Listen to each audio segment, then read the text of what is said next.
Love is love is love on the Queer Family Podcast. Love is love. What up, my little chickadees? I don't know why I just called y'all chickadees. I don't know where that came from. You're not chickadees. You're my queer fam squad. That's what I got to get used to calling you. My queer fam squad. Welcome to the Queer Family Podcast. It's Jamie, your host, in your ears. I am here with another bonus episode, y'all. I know that I said yesterday that yesterday was my last bonus episode, getting ready for season 11 that drops on Monday, 2/6. But I was wrong. As you might have noticed, I was in a kind of a funk yesterday and my brain was not working right. I have one more and it's today and it's coming up right now. And it's bomb. It's a great episode. I love these two. But if you have been listening or if you haven't been listening, what I've been doing the past 2 weeks is re-releasing archived episodes from our past seasons of the guests who are going to come in and help me out in season 11. It is so exciting and bomb. So before I get into who the guests are for today's bonus episode, they're so funny. They're like my BFFs, but they're not my BFFs. But I'll get into that later. Before I get into that, I want to just get some business out of the way.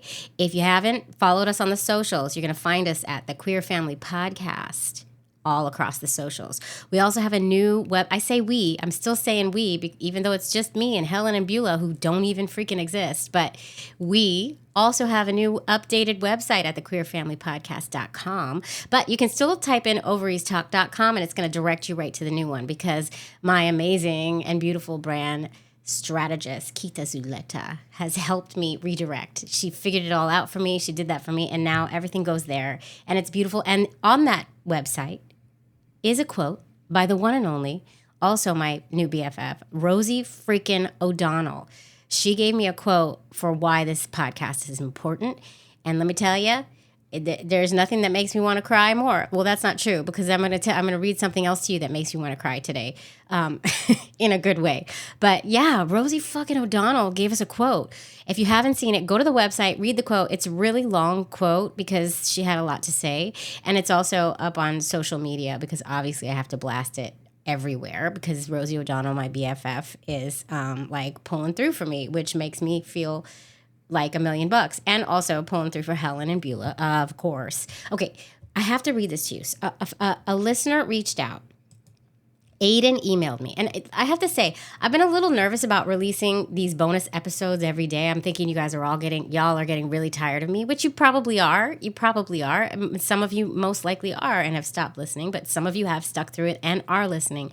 And I just want to say, like, I have been nervous that y'all are going to hate me at the end of it, but I don't think that's the case. And I got a really nice email explaining that it's not, to at least one person. And if I touch this one person, then there you go. That's all that really matters, right? But let me just read you what Aiden wrote because it's just the whole reason. It's the whole reason for this damn show. I don't know why I said damn. Anyway, okay. This is what Aiden wrote. Listening to some of the reruns of the show the last few days, I felt I wanted to reach out and share what your podcast has meant to me over the years because they reminded me of where I was at when I first listened to those episodes. I found your show way back in 2018 when I was struggling with internalized homophobia as a baby gay, figuring out how to fulfill the desire to be a parent one day that I've had my whole life. I was convinced it would be wrong to bring kids into this world with two moms because they hadn't asked for any of that crap that could bring with it. So, prompted by an astute friend who suggested I might be thinking that because I hadn't seen any representation, I went looking and found your podcast. I was only 18, so it was, and kind of still is, a bit weird to suddenly know the details of IUI and reciprocal IVF, but I also just could not stop listening. And thankfully, hearing from so many different queer parents helped me understand that being queer does not and will not stop me from being a parent. So thank you. This podcast existing doesn't only help queer people actively on the journey to parenthood, but it also helped at least one baby gay see that there are so many happy and thriving queer families and parents out there. That's it. That's the quote. That's the quote. I'm going to cry because that touched my heart, and that's the reason. So if this podcast helped you in any way, I'm just glad. I'm glad. Now, let me just tell you who's coming in. Angela and Jess. Angela and freaking Jess, my BFFs who I've never actually met, but I have only done interviews with. They're so funny. Their story. Let me read you. I'm going to read you their episode description. Listener faves, Angela and Jess, share about putting $9,000 worth of sperm on their credit card, HELLP syndrome, that's HELLP, gallstones, and having a baby 10 weeks early. Whew, they went through some trauma to have their little baby boy. They went through some serious trauma, but somehow, throughout the entire interview, we all managed to laugh our butts off. They're funny. They're fun. We went deep into some tough subjects, but we still managed to laugh, and I love it. And I want to also just point out that in the intro with Robin and I, it's when we first met Helen. It's where Helen came from. And I had completely forgotten about where Helen even came from in the first place. But it's here. It's in this episode, season 5, episode 16. That's when Helen came to be. So listen, I just want to bring them in. They're not here, but I'm bringing them in. I'm bringing them in virtually. Angela and Jess, come on in. Helen, Beulah, my loves, roll that tape. Love is love is love is love. This episode is brought to you by Storyworth and Ember. We are happy to have them on board, making the show a possibility. We really are. Welcome to If These Ovaries Could Talk. I'm Jamie. I'm Robin. And we're your hosts. We sure are. Love is love if you don't have to make a family by taking the traditional route. If these ovaries could talk, they would say. How do I get the sperm through customs? I am a lesbian. So gay. So gay. We need to tell our stories. It's not your nuclear family anymore. It's not just your mom and dad thing. We're not ruining these little humans. Not for the gay reason. Just because we stink. Hi, Jamie. Hi, Robin. How are you? I mean, living the dream. The dream. In seclusion. We are in social distancing quarantine time during this COVID-19 pandemic. Week 9,065. Plus 12. Have you noticed that on Zoom calls, there's nothing left to say? So I have this weekly conference calls with some friends, and it's just like no one has any experiences that are happening. So we're all just like, how you holding up? You good? Yeah. I yelled at my kids this week. Yeah, me too. Yeah. Don't beat yourself up about it. Yeah. Okay. The amount of yelling that happens in houses. That's really all we have to talk about. It's true. Is how much we're damaging our children right now and our families. So right before this, I had to go reboot the router. And as I was doing it, Henry was like, no. Because he's in the middle of some Minecraft auction. And I was screaming. I was like, listen to me. I'm working and I'm doing this. And then after Mary comes out and she's like, I was on a call with my boss and I just heard you. And I was just like, okay, cool. Great. Oh my God. I feel like every time Anne is on a call with work, I scream at the kids at least once, like a bad scream at least once. I mean, it's crazy how quickly things can turn to mayhem with your children. It really is. It's so calm and cool. And then the next second they're acting like crazy people and you're screaming at them. It's from zero Are they, Jamie, or are we? Today I was having a discussion with Mary and I was like, I feel like maybe you're not acknowledging the transition that happened from Sunday to Monday as much as the kids. I was like, do we need to start talking about, things that are coming up? Because she doesn't handle Mondays well. She was losing her mind over snacks. Mondays are hard. They are. Even during this Groundhog's Day time, Mondays are killing me. No, we're just going back from spring break too. So it's we had 9 days without the homeschooling and now it's back and it was just, ugh. I've thrown in the towel. Yeah. I really have. Listen, how important is it that our kids are smart? It's not important, right? I want them to half be a happy. year of schooling, whatever. Happy and kind. That's what I'm working on right now. And I'm not being that kind to them. So, so while Robin was over there fixing her internet issue, I went and surfed the Book of the Face, the Facebook, as you stop do. That. And I saw a funny meme. That meme, is it a meme if it's a picture of something? I don't know. I don't know exactly what a meme is. I think it's when it's a picture and then there's words. That's what I saw. I saw that. My friend God, Claudia. we sound so old right now, by the by. My friend Claudia posted it. And shout out to Claudia. I think she listens. And it's a picture of a margarita. It says, I have to share this with you guys because I think it's hilarious. It's called quarantine coffee. It's just like normal coffee, but it has margarita in it and also no coffee. I just think the wording is funny. It has margarita in it. I love, and also no coffee is my favorite part of that. Oh, Coffee. good Lord, that Jamie. brightened our Good day a bit. Lord. So our news item for today, Jamie, Pride in New York City was postponed. Yeah. First time in over 50 years that a parade won't happen in June. It was going to be the 50-year anniversary of Pride. Was it? Well, if it's been 50 years. Well, that doesn't mean it was the first one. Maybe it was sporadic. I don't know. Somebody fact check that and get back to us. Check that. I think it is. I think it's the 50. I think it was going to be like a big one. You know what we need, Jamie, is we need a person, like, even if it's just a made-up character that's not really here, like Helen, and then I go, Helen, fact check that. We should. Helen. Okay, Helen's now Helen. our person. Helen should get a new job. She's not handling it well. Helen's a mess. Helen's over there chain smoking cigarettes and drinking whiskey. All right, well. Because that's what my grandma did. That's Helen. Helen Kelton. And she called everybody lady. Even her No, wait a grandkids. minute. No, her name was Helen Kelton. Yeah, well, You don't see the Helen Kelton. Helen Keller? Oh, I never, no, ever. Seriously, her name was Helen Kelton. Yeah, I mean, Seriously. that was not her first, like, That's I don't know amazing. what it was at first, HELP or something. Oh my God! All right, Helen we should Kelton. get to the show, right? Helen Kelton and Helen, our assistant, wants us to get to. She's punching me right now, telling me to get to the show. No, but this whole Pride thing, like that probably normally in a normal world wouldn't have upset me. But when I read that, it dealt, like, my heart sank for a second. It made me sad. And I think It's indicative of everything, yeah, right? of what's going on and all the bad news that just keeps coming at us. But we want to keep things light and happy. So We do. Helen, can you make me a COVID coffee, please? Thank you. Before we introduce our guest today, if you'd like to join our Patreon community, we've got all kinds of bonus content. We're talking videos, swag for joining. It's all there. You just head over to patreon.com/ovariestalk. We're even putting up unedited, ad-free videos of some of our interviews. I have to say some because it's not all, but you have to be at the gestational carrier level. I mean, But we you're gonna did this get that really there. cool thing where we named every level after, like, fertility stuff. It's really Look great. at us. We're so clever. Well, so we shouldn't take credit. It was actually Helen's idea. Helen.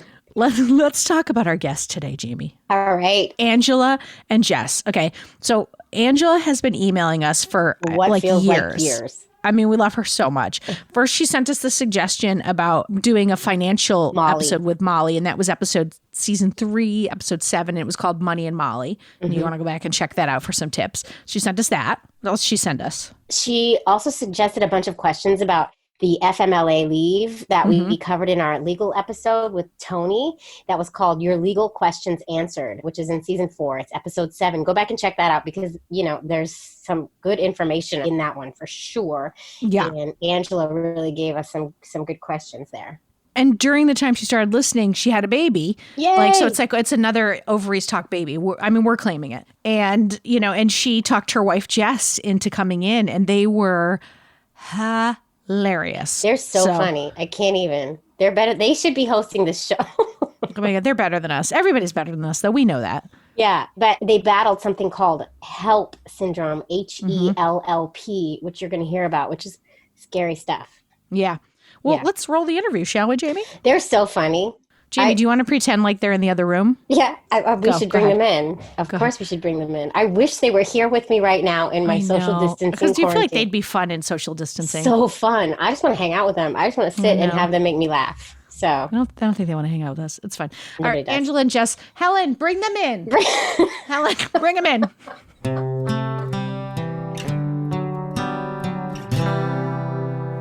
Hi. hello, Angela and Jess.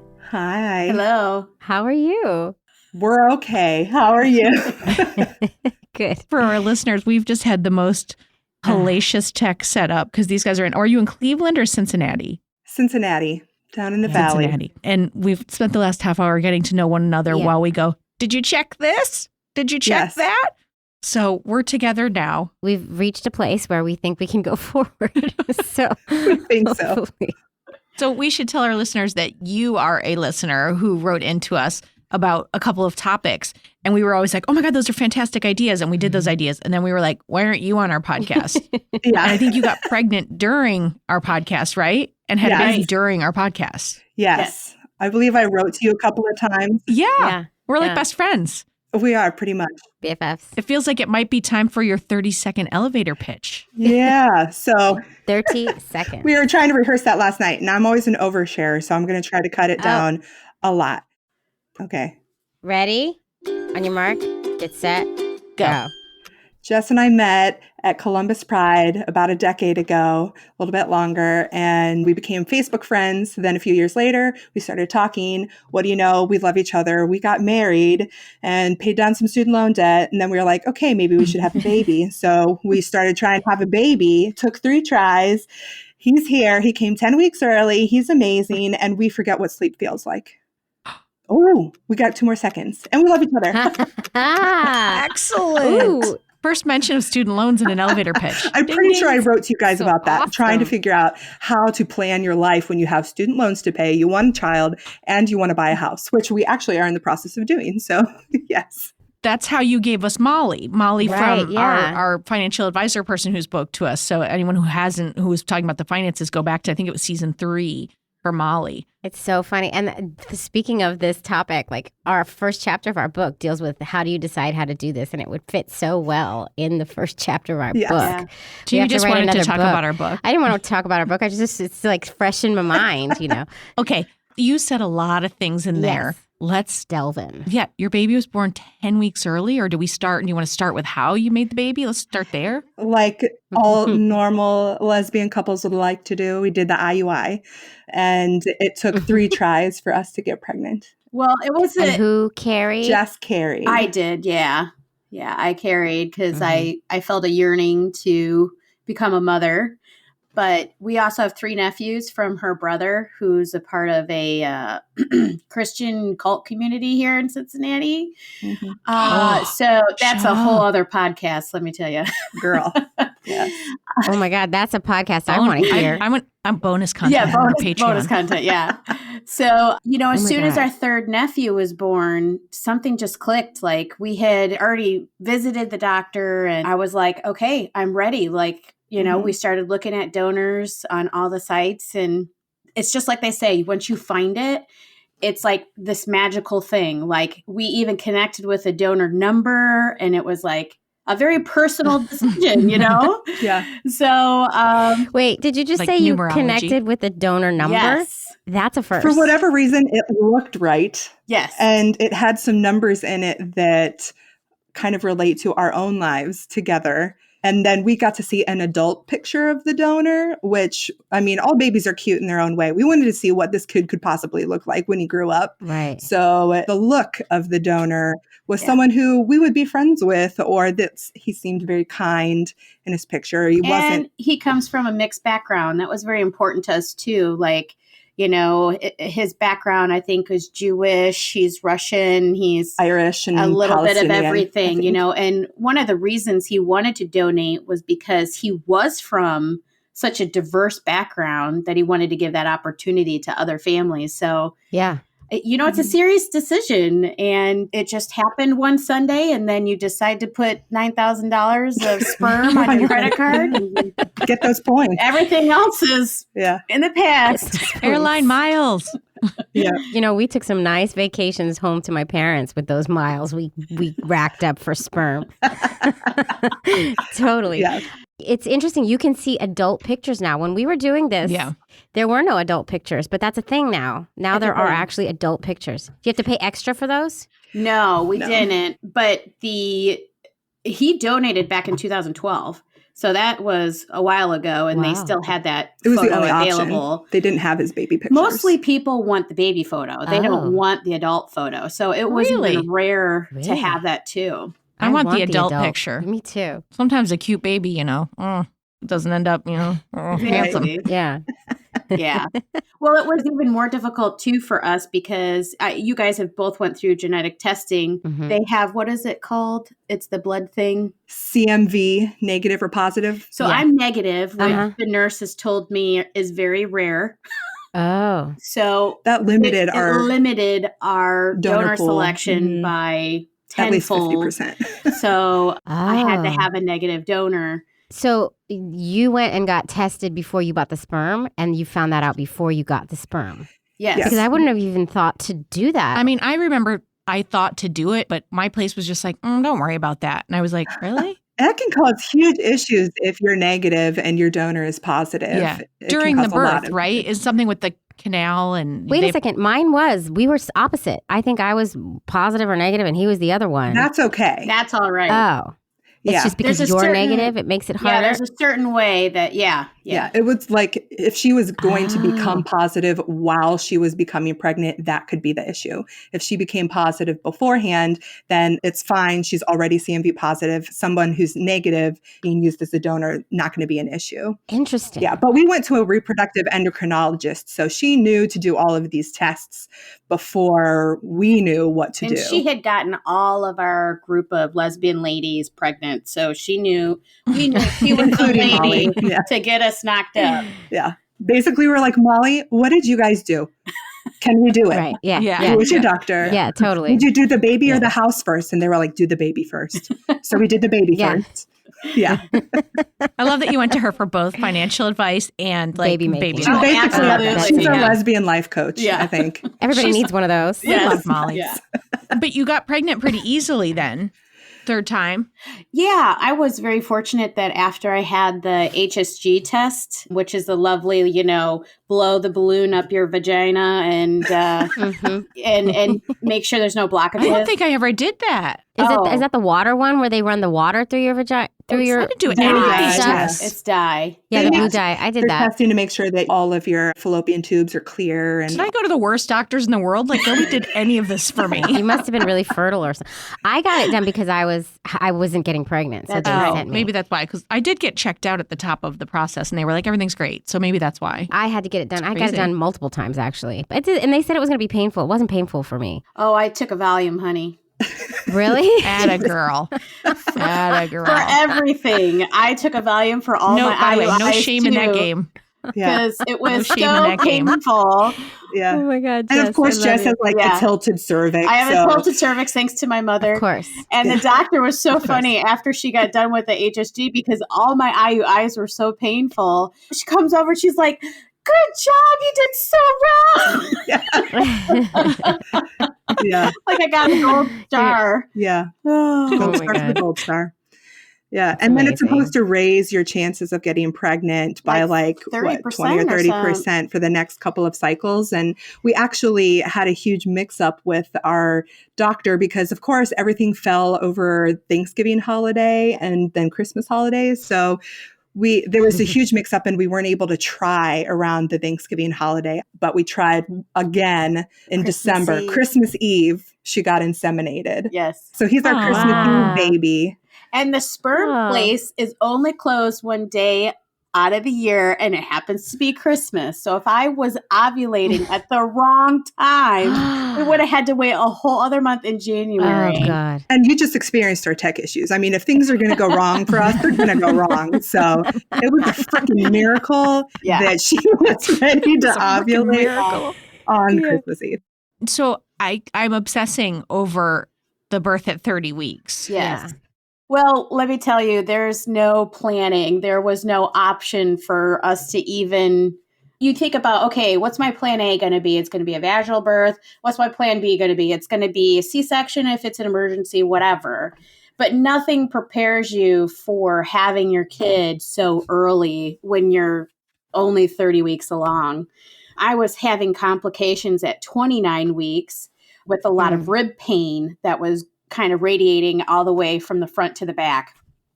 And I was taking Tylenol, approved medication from my doctor and some baths and stuff like that. I went in July 4th, the holiday, of course, into my regular doctor's office. They ran all the tests and everything came back. No protein in my urine, no nothing. I just was miserable, third Yeah. trimester pregnant lady. Heartbeats were fine. Heartbeats everything. fine, everything, yeah.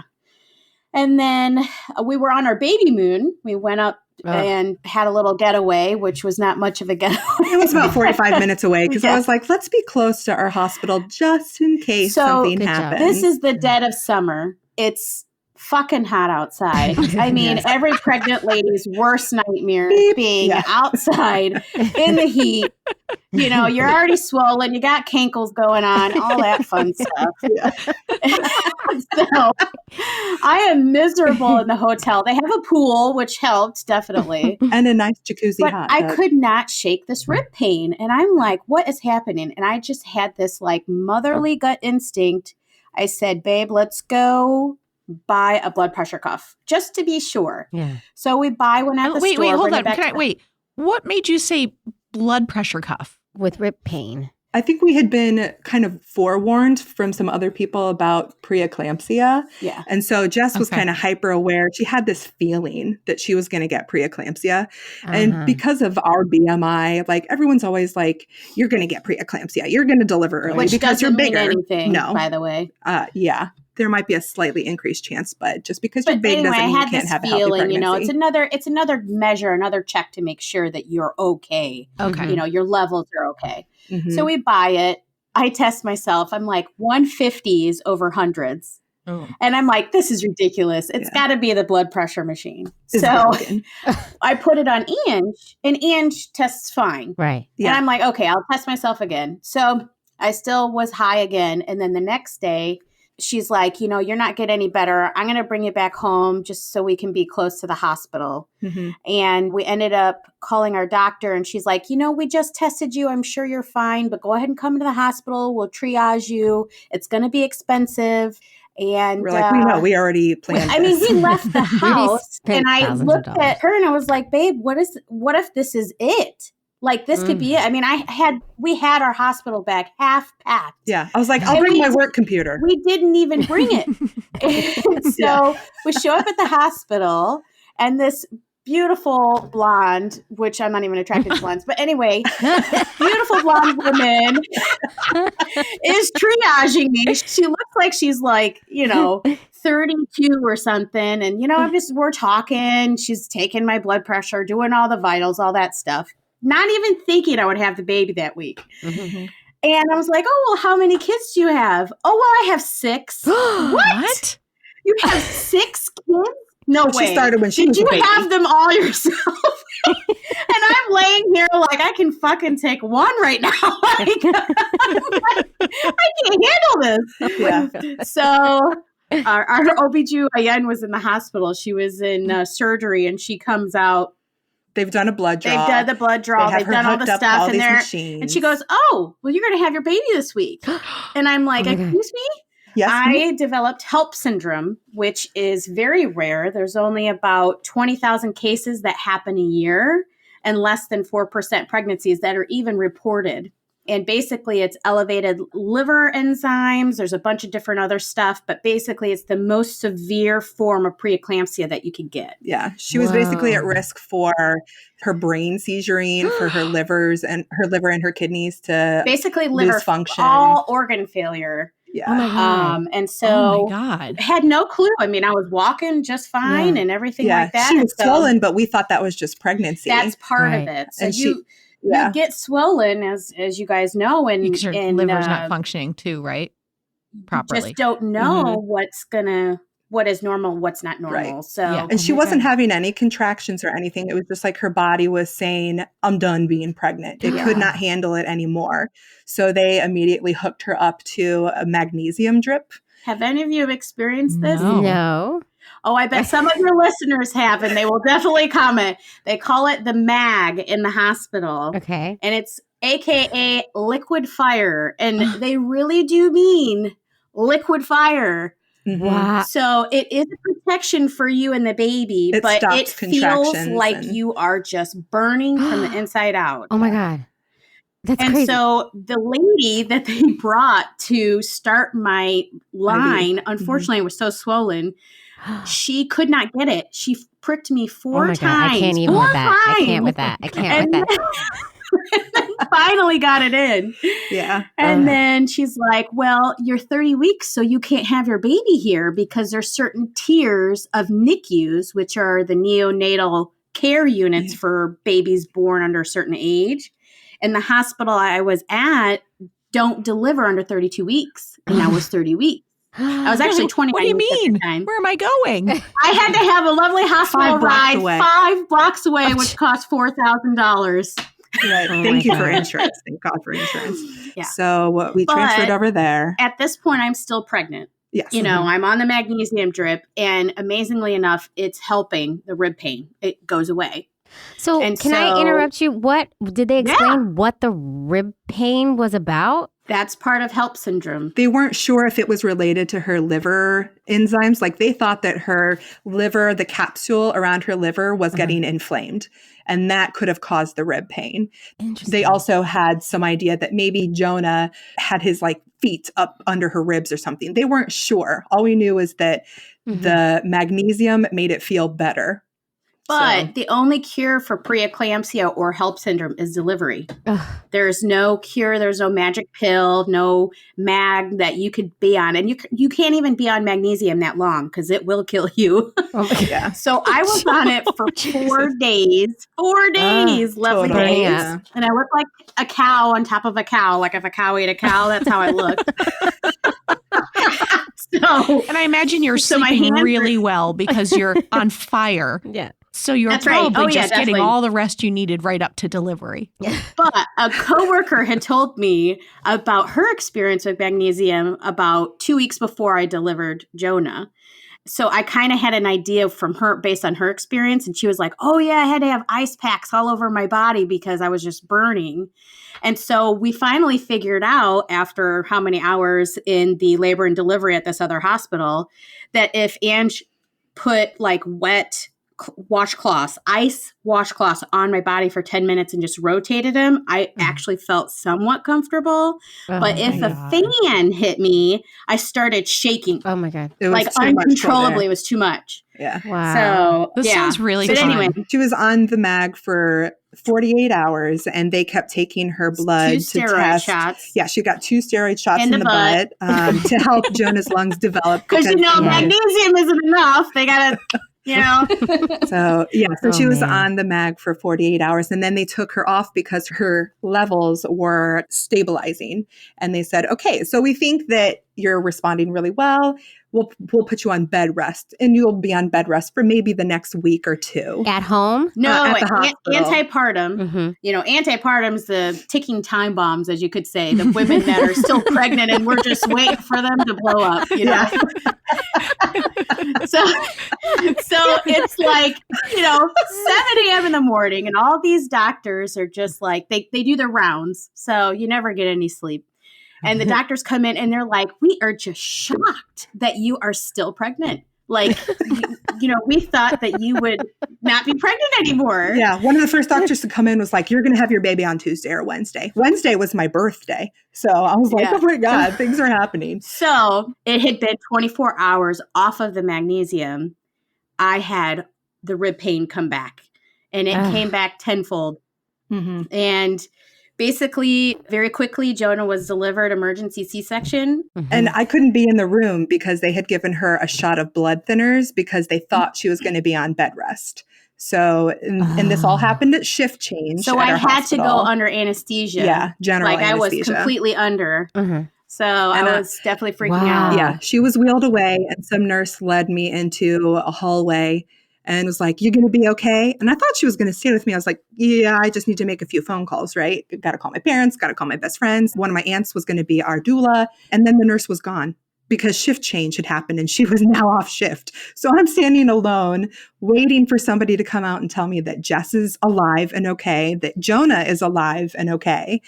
They finally wheeled Jonah out in his little isolette, and I see him, and that's a shocker because he came out at 2 pounds 3.9 ounces. He was very small. Oh my God. He had this CPAP machine on, and they were about to wheel him down to the NICU. I didn't know that I could go with him to the NICU. Nobody told me that.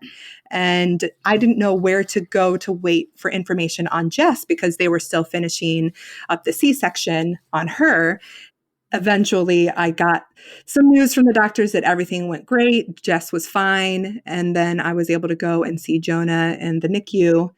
Then Jess had to go back on magnesium for 24 hours. 2 days ain't enough. Because once you develop HELLP syndrome, you also can still become preeclamptic or at that point eclamptic for up to 6 weeks after you deliver. Wow. I don't want to scare anybody, but no one around me has ever had a preemie baby.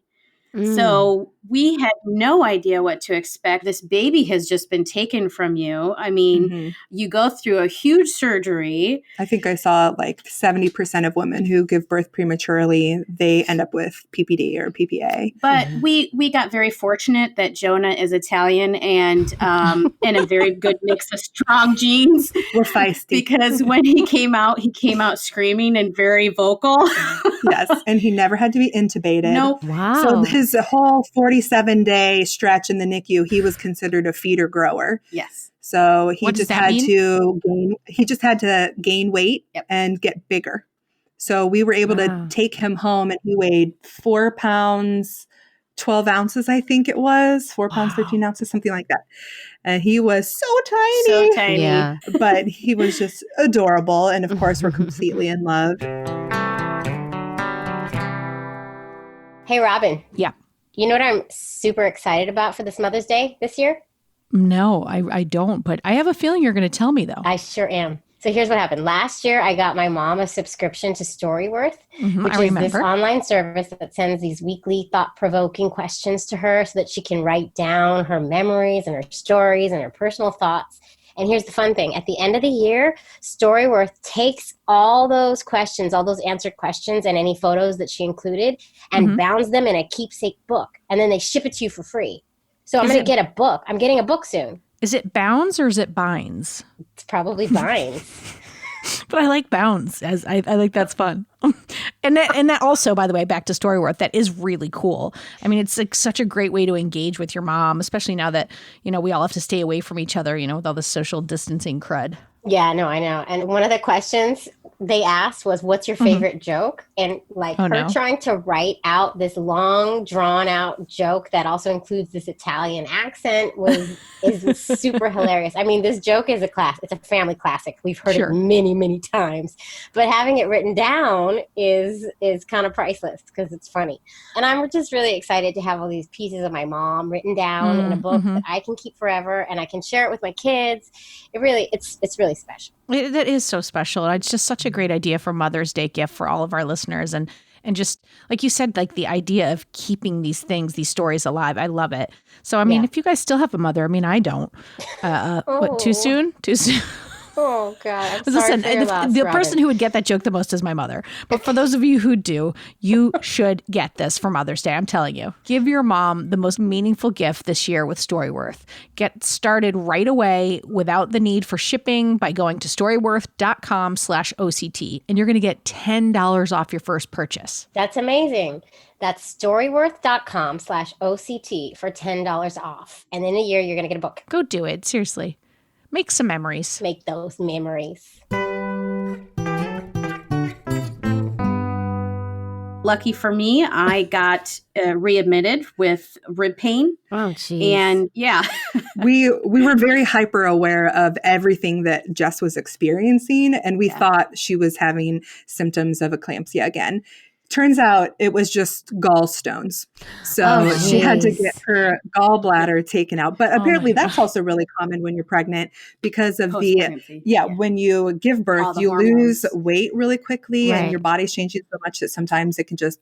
But you guys are dealing with a preemie being like in the hospital for so many days and then another sickness while you're still recovering. I mean, what was that even like for both, like for you, Jess, but also for you, Angela? You had to feel helpless. I can't even imagine. I don't know how to even answer that, Robin, because I look back and think, how did I make it through? Because there's so many things. Like we were scheduled that Monday to take Lamaze classes. He was born Wednesday. Like I didn't even get that experience. All of the baby showers, which were scheduled, were all canceled. There were 4. And, I didn't get to experience being pregnant for 40 weeks. I mean, obviously that's the miserable part of it, but still, I absolutely loved my bump. I loved somewhat being pregnant. It's a double-edged sword, I had a lot of private cry sessions. Yeah. I experienced a lot of worry just because the NICU really sends you home saying, keep your baby in isolation as long as possible, because Flu season. when they're born so early, they don't have as much time to get those antibodies from the mother that they would when they're in the womb. So we were basically saying to everyone, don't come and visit unless you've gotten a shot. So Nobody can come and help. No one could come help. Oh my How God. I didn't become an alcoholic through all this is amazing. We've got Probably time. because I was breastfeeding. Yeah. Well, you guys have had a lot of trauma. That's a lot of trauma. Yes. We have. We came out, which is great, in a good place. Yeah. Jess is doing well. Jonah's doing well. We're in a 1-bedroom apartment, but we have a contract on a house. So hopefully we'll be moving into a house next month. Thank you. Yeah, we're excited. Congrats. Yes. Give Jonah his own bedroom. Currently he sleeps in the living room. Yeah, he sleeps. Yeah. That's what we had, a 1-bedroom when my first daughter was born. And so we had a crib set up in the living room, and then we had a pack and play in the bedroom. So we would put her to bed in the bedroom, and then we would transfer her when we went to bed. But it was like we always had to go to bed at the exact same time because she would wake up. And it was just like when we finally got into a 2-bedroom, we were like, I can stay up and you can go to bed. It was like, because you were just like, I guess we're going to bed now. And the two of us had to wander off. It was like a pain in the badoobies. Yes. Definitely a pain in the badoobies. Definitely. One thing you guys mentioned, like struggling a little bit with postpartum, and that as a non-bio mom, you went through it too. Can you guys talk a little bit about that? Yeah. Well, Jess's experience was certainly more traumatic than mine, but I definitely had to sit down and give voice to my own feelings of postpartum anxiety, because I became the sole provider, and I went through this experience where I almost lost my wife and I almost lost my child. And now I couldn't spend the time that I wanted to with my family because I needed to work and make sure that they were okay. And it was a lot. It was very overwhelming to fill this role that I was not prepared for growing up, because I thought I was going to be a stay-at-home parent. I thought that I was going to give birth to 6 children. Well, that flew out the window.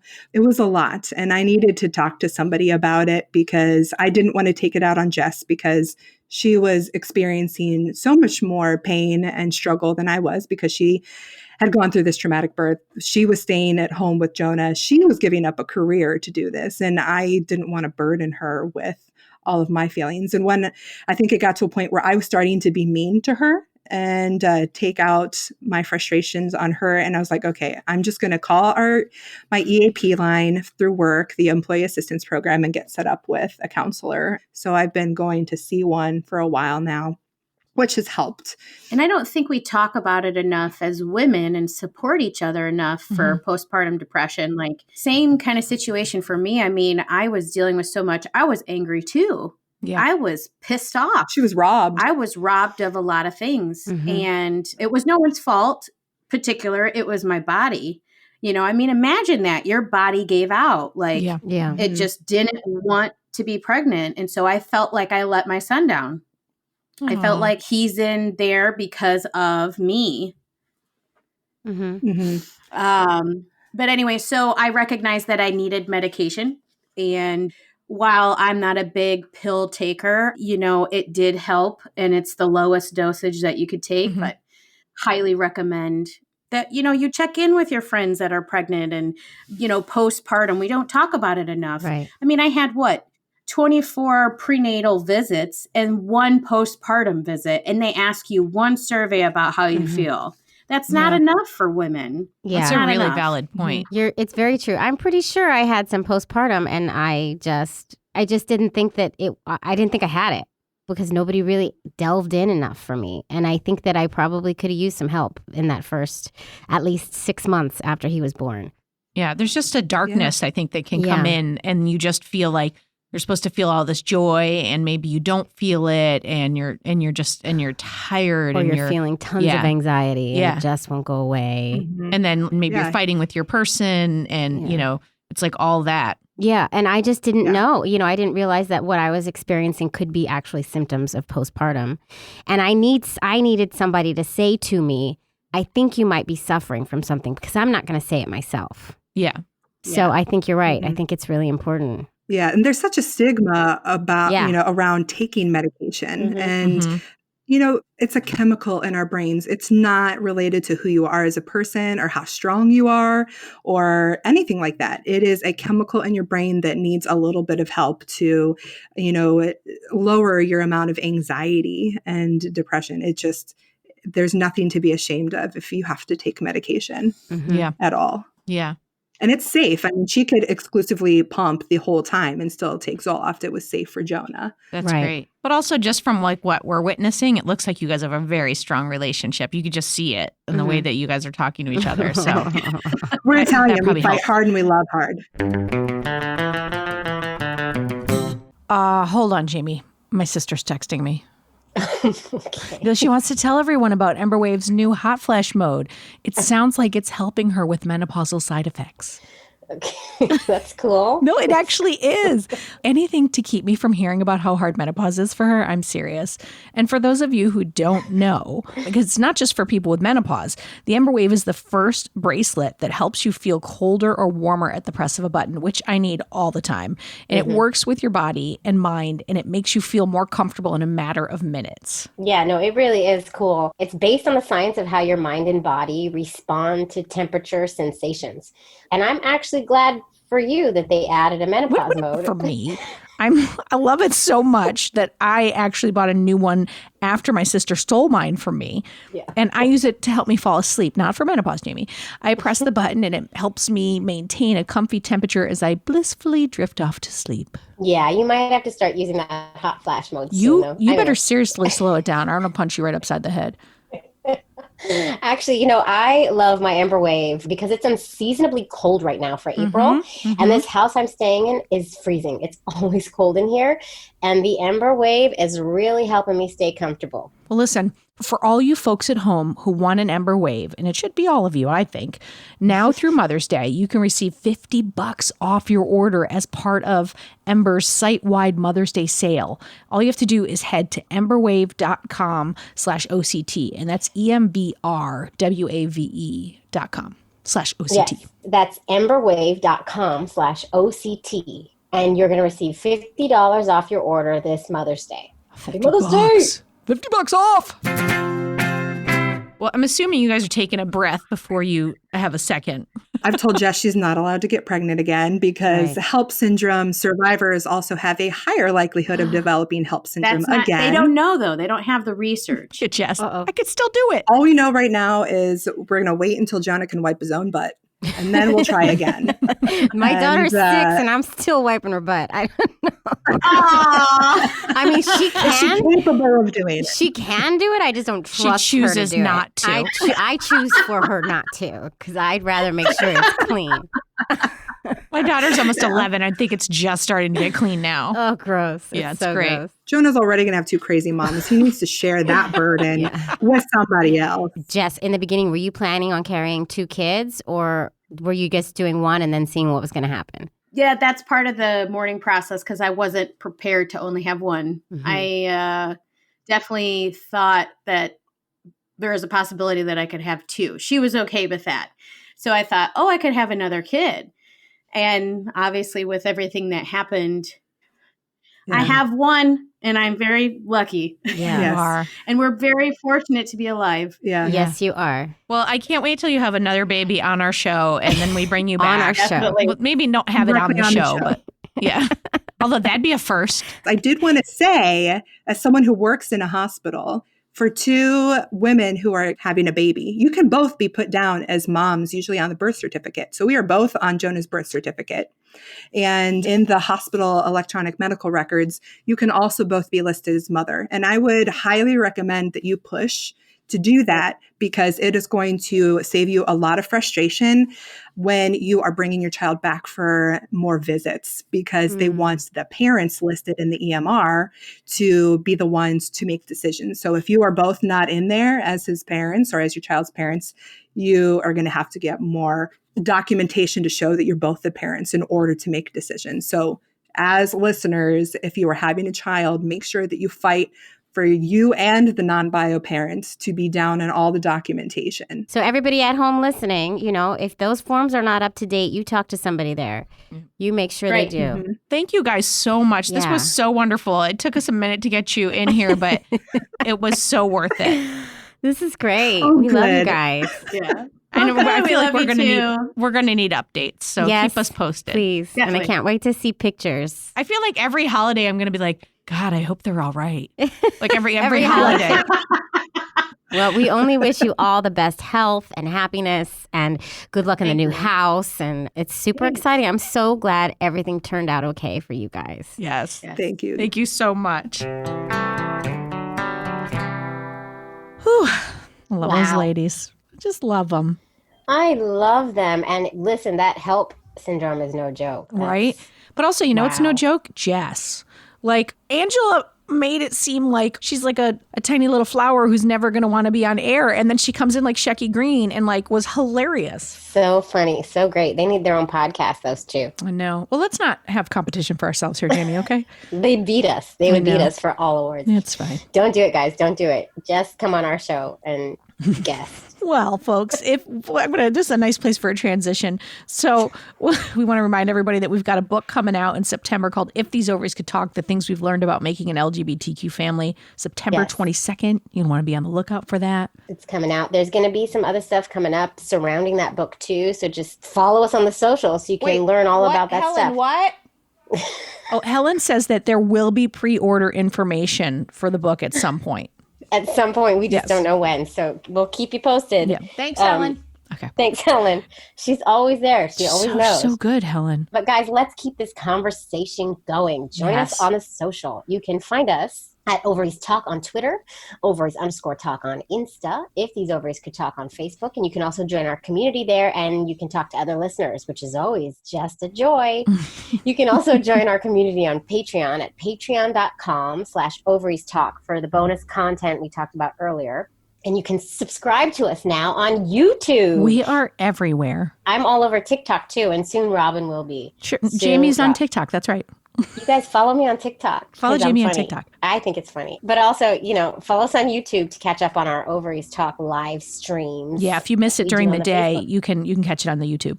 Mm-hmm. All right, and thank you to our sponsors, Storyworth and Ember Wave. I mean, seriously, we're so thankful that you help us make the show a possibility, and that is a Yes. serious thank you. Thank you very much. And, to all the folks out there, stay safe, stay healthy, Stay stay sane, happy, laugh. try to laugh, have some COVID coffee. Yeah, get your Quarantine quarantine coffee, coffee. COVID-19. I keep screwing up the joke. It's fine. And then, folks, get help if you need it. These are crazy days. I mean, Jamie They needs are. help, and I keep telling her to get help. She's not getting it yet, but she's going to soon. Get that help. And tell Helen to put the cigarette down. Helen! It's like she's over there wrinkling papers like, it's like, Helen, crazy. what the fuck are you doing, Helen? It's like, this is not an crazy. internship. I'm paying you $5 an hour, Helen. $5 an hour. Don't put that out there. We pay Helen. We pay We Helen pay her well. a minimum wage. It's fine. I just said minimum rage. Listen, Helen's Your lucky minimum she's got a wage. job. I'll tell you what, Helen. God, we have to end this because people are. People are like, who's Helen? She is our producer. Is Robin hoarding a woman in her? She lives in my daughter's closet since Closet? I'm recording in my daughter's bedroom right now. All right. I mean, for the love of God, eggs. Ovaries. Be quiet, Helen. Out. Stop. If these ovaries could talk, they would say.